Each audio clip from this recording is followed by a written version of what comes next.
Boa noite, amigos e amigas do Facebook.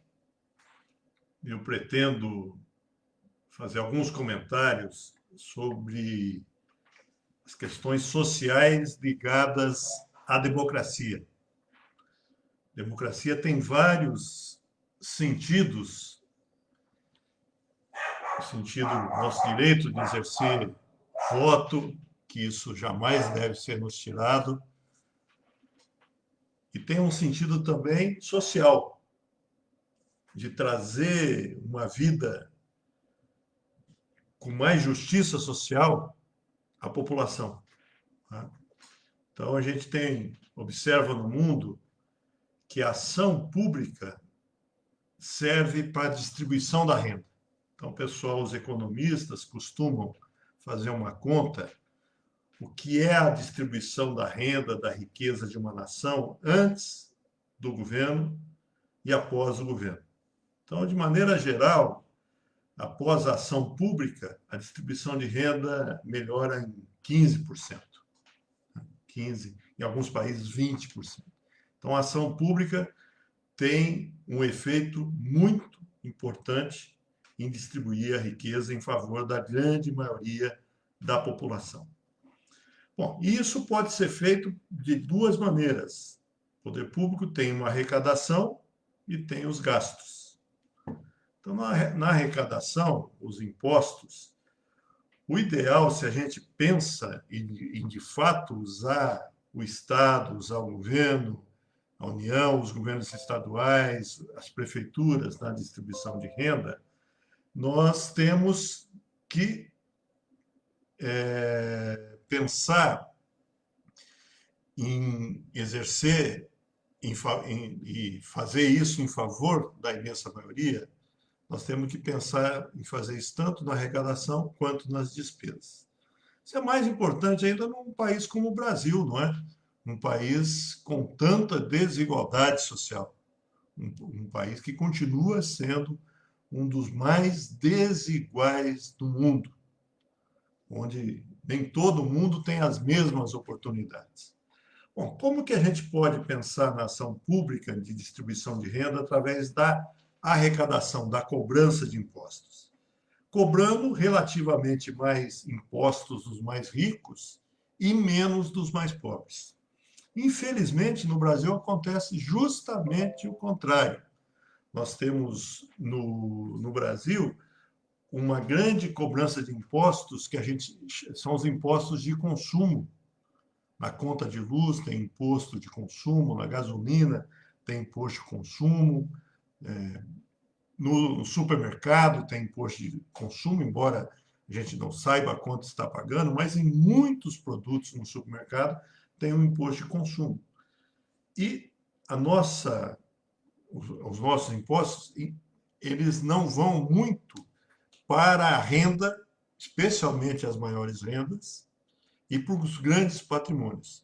Então, relativamente, quem mais paga imposto no Brasil são os mais pobres. Né? É certo que, para mudar isso, são mais importantes as leis federais, mas as estaduais também. No município há pouca brecha para isso, mas mesmo no município nós podemos pensar nisso. Por exemplo, através do IPTU. Né? As áreas mais nobres da cidade devem pagar um valor maior de IPTU por metro quadrado. Temos que ter um imposto progressivo.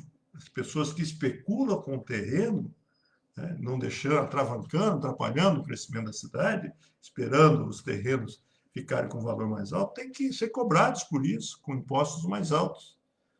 Então, a gente tem alguns mecanismos em nível municipal de cobrar tarifas, impostos maiores proporcionalmente dos mais ricos. Isso é muito importante.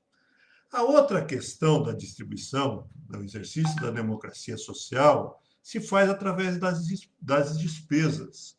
Nós temos que inverter as prioridades públicas, fazer com que o orçamento público, os gastos públicos, se volte especialmente para a necessidade da grande maioria da população brasileira. Neste ponto, o Brasil avançou muito. Neste ponto, nós criamos legislações importantíssimas que fazem com que o ocupante do cargo público, quer ele queira, quer ele não queira, de fato tenha que gastar com áreas fundamentais em favor da população. Então, nós temos uma grande legislação hoje instituída no Brasil, que é da assistência social, o SUAS, não é? Serviço Unificado, Único da Assistência Social. Temos uma grande legislação do SUS, na saúde, Sistema Único da Saúde. Aliás, a gente precisa falar mais sobre isso, né? O quanto está sendo importante o SUS nesse momento de pandemia no Brasil. Se nós não tivéssemos o SUS, nossa situação estaria ainda mais precária. E temos na educação um fundo nacional, o Fundo Nacional de Financiamento da Educação Básica, o Fundeb, né? Que, aliás, vai acabar esse ano, ele teve uma duração até 2020. Nós precisamos renovar o Fundeb. Então, nós criamos legislações que obrigam gastos mínimos com essas áreas. Por exemplo, os municípios têm que gastar no mínimo 15% da sua receita com tributos com a saúde. Então, os municípios que, até a década de 1980, tinham uma ação muito tímida na área da saúde, hoje são os principais executores da área de saúde no Brasil. E isso tem que ser fortalecido. Essa inversão de prioridades tem que ser fortalecida. Nós, de fato, temos que priorizar os gastos em favor da imensa maioria da população brasileira, dos estados e dos municípios. Aqui de Jaboticabal, temos que pensar nisso, né? Nós vamos sair deste ano de 2020, infelizmente a pandemia está nos trazendo ainda muita preocupação, né? Acho que a gente precisa continuar debatendo essa situação, aliás, mas nós vamos sair desse ano de 2020 com necessidades muito maiores na área social. Muito maiores. Na área da saúde, sem sombra de dúvida, né? Temos que ainda aprimorar mais a nossa intervenção na saúde. Na área da assistência social também, né? Muita gente está perdendo emprego, vai ter dificuldade de voltar para o mercado de trabalho. Nós temos que ter uma política de amparo social muito forte, muito ousada. As pessoas têm que... Nós temos que garantir a todas as pessoas do município de Jaboticabal algo que está inscrito na Constituição brasileira: o direito humano à alimentação adequada. As pessoas não podem passar fome no Brasil. E tem jeito de fazer isso. Nós temos que priorizar os gastos sociais. Não esquecer de outras coisas, evidentemente, mas os gastos sociais, de fato, têm que estar na nossa cabeça, já estão incluídos na nossa legislação. Isso foi devido a muita luta social, muito profissional da saúde, muito profissional da assistência social, muito profissional do ensino público, lutou para que a gente tivesse esses direitos. E, além dessa garantia da legislação, que é um grande amparo, nós temos que priorizar nos programas de governo esses gastos na área social. Inverter prioridades, gastar em favor da imensa maioria da população brasileira. Eu queria lembrar, inclusive, que há um ponto específico que a gente não pode descuidar esse ano. Nós temos que aprovar uma nova legislação do Fundeb. Essa é uma legislação maravilhosa que nós fizemos.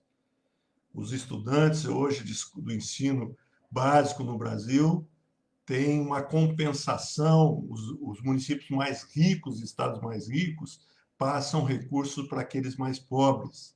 Então, há um valor mínimo, médio, para todos os estudantes no Brasil, valor per capita. Jaboticabal, aliás, recebe mais do que doa para o Fundeb. Jaboticabal é beneficiado por essa legislação. Isso tem que ser preservado, né? Tentar tratar todas as crianças e jovens no Brasil, no ensino público, com as mesmas condições. Então, O Fundeb ainda não foi aprovada uma legislação que o substitui. Ele se encerra em 2020. Então, precisamos estar mobilizados para isso. Mas é isso. Democracia se faz também no dia a dia, com inversão de prioridade, pensando em atender aquelas pessoas que mais precisam do Estado. Um Estado público eficiente e solidário na educação, na saúde, na assistência social. Bom, eu queria aqui agradecer o Jonathan, o Eugênio, a Regina, o Antônio Ricardo de Lima, a Kelly, o Paulo Roberto, o Troiano, o Márcio José da Costa, a Marilene Lima. Muito obrigado, Marilene, por vocês terem entrado e comentado esse vídeo. Até uma próxima oportunidade.